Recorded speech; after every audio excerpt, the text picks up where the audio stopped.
Assalamualaikum warahmatullahi wabarakatuh. Dan di video kali ini untuk PJJ Seni Budaya saya akan membahas tentang lagu-lagu daerah. Nah, sebelum belajar ambil buku seni budaya kalian, kita belajar bareng-bareng.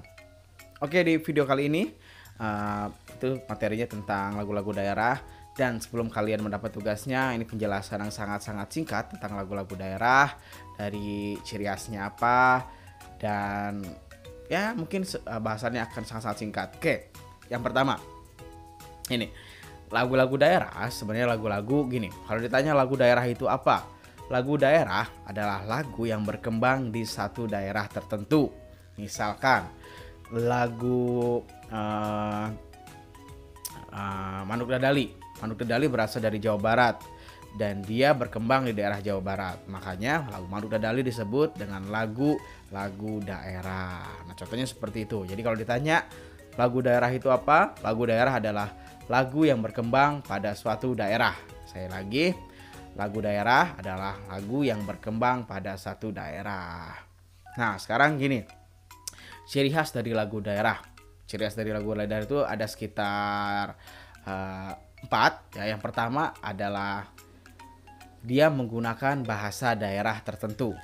Ya, misalkan kalau di bahasa Sunda ya menggunakan bahasa Sunda. Kalau di daerah Jawa ya menggunakan bahasa Jawa. Jadi seperti itu. Jadi yang pertama menggunakan bahasa daerah. Ciri yang kedua adalah lagu-lagunya yang sederhana. Jadi sifatnya sederhana, gak ribet. Ya contohnya kayak lagu yang bisa digunakan untuk bermain, cing ciripit tulang bajing kecapit.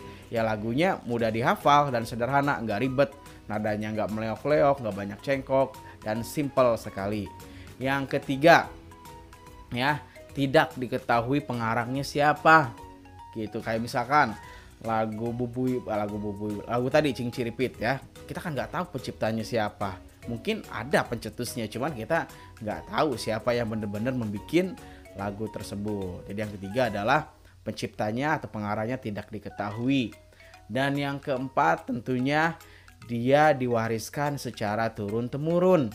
Ya karena kita nggak tahu penciptanya siapa, tidak ada arsipnya juga.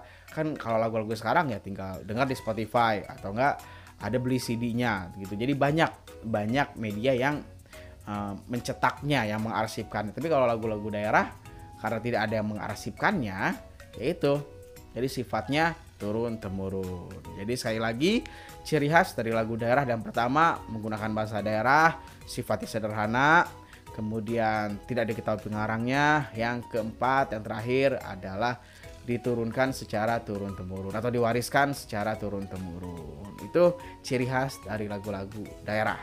Kemudian fungsinya apa sih? Itu fungsinya lagu daerah itu di daerah tertentu itu apa? Yang pertama tentunya adalah sarana. Kalau zaman dulu sekali itu mungkin digunakan untuk upacara-upacara adat.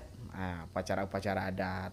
Yang kedua, fungsinya bisa digunakan untuk sarana bermain. Ya, untuk anak-anak bisa digunakan sebagai sarana bermain kayak tadi cing ciripit atau enggak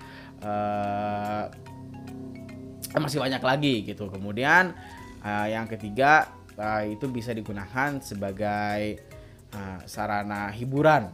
Ya, jadi bisa digunakan secara bermain, hiburan juga. Kalau hiburan misalkan diceritakan misalkan di pewayangan atau dan semacamnya, jadi gitu. Jadi fungsi dari lagu daerah yang pertama adalah sarana upacara adat, yang kedua sarana bermain, yang ketiga adalah sarana hiburan. Nah itu jenis atau fungsi dari si lagu-lagu daerah tersebut. Nah sekarang lagu daerah di Sunda itu banyak sekali lagu-lagu daerahnya. Di tanah Sunda ini contohnya ada Bubui Bulan, ada Mojang Priangan, ya, ada Manuk Dadali, kan, ada Tihon Cewang, banyak sekali. Ada Karatagan Pahlawan, maaf ya, ada Karatagan Pahlawan, banyak sekali lagu-lagu Sunda. Ya itu contoh-contoh baru contoh sedikit. Ya kalau yang biasa kita dengar ya pasti itu kan ada Mojang Priangan, kemudian Es Lilin gitu. Kalau itu kan lebih kategorinya seperti Es Lilin atau Manuk Dadali kan jatuhnya agak lebih modern, beda sama yang dulu-dulu sekali yang tidak ada musiknya kayak apa ya, itu tadi kayak ciri-ciri, terus engkrang-engkrangan, banyak lah gitu ya. Nah, jadi itu ciri khas dan fungsi dari lagu daerah. Dan untuk tugasnya kalian bisa nanti simak di grup saja. Dan mungkin segitu video dari saya untuk materi kali ini. Sampai berjumpa di materi selanjutnya. Sekian, terima kasih.